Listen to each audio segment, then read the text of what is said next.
സുന്നി ഭീകര സംഘടനയായ ഐഎസിനെ സൃഷ്ടിച്ചത് ഇസ്രായേൽ ചാരസംഘടനയായ മൊസാദും അമേരിക്കൻ ഏജൻസിയായ സിഐഎയും ചേർന്നാണെന്ന് വെളിപ്പെടുത്തൽ. നിർണായകമായ പല രഹസ്യങ്ങളും പുറത്തുവിട്ട അമേരിക്കൻ ഭരണകൂടത്തിന്റെ കണ്ണിലെ കരടായി മാറിയ മുൻ യുഎസ് ദേശീയ സുരക്ഷാ ഉദ്യോഗസ്ഥൻ എഡ്വേർഡ് സ്നോഡനാണ് ഞെട്ടിപ്പിക്കുന്ന വിവരം പുറത്തുവിട്ടത്. ഐഎസ് നേതാവ് അബൂബക്കർ അൽ ബഗ്ദാദിക്ക് മൊസാദ് ഒരു വർഷത്തോളം സൈനിക പരിശീലനം നൽകിയെന്നും സ്നോഡൻ വെളിപ്പെടുത്തി.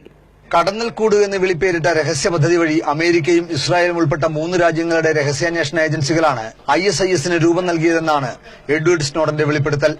ദേശീയ സുരക്ഷാ ഏജൻസിയുടെ രേഖകൾ ഉദ്ധരിച്ചാണ് സ്നോഡൻ വിവരങ്ങൾ പുറത്തുവിട്ടത്. സയനിസ്റ്റ് പ്രത്യയശാസ്ത്രത്തിന്റെ നിലനിൽപ്പിനായി അപരനെ അഥവാ ശത്രുവിനെ സൃഷ്ടിക്കുകയെന്ന തന്ത്രമാണ് ഇതിനു പിന്നിലെന്നും സ്നോഡൻ പറയുന്നു.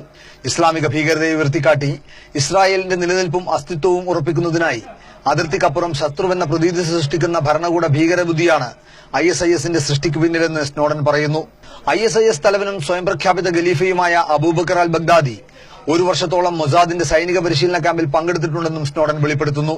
അബൂബക്കർ അൽ ബഗ്ദാദിക്ക് സിഐഎയുമായി അടുത്ത ബന്ധമുണ്ടെന്ന് പശ്ചിമേഷ്യൻ രാഷ്ട്രീയകാര്യ വിദഗ്ധൻ മാറ്റുസോ വ്യക്തമാക്കി. 2004-2009 കാലത്തെ ജയിൽവാസത്തിനിടയിലാണ് ബാഗ്ദാദി സിഐഎയുമായി അടുത്ത ബന്ധം പുലർത്തിയതെന്നും മാറ്റുസോ പറയുന്നു.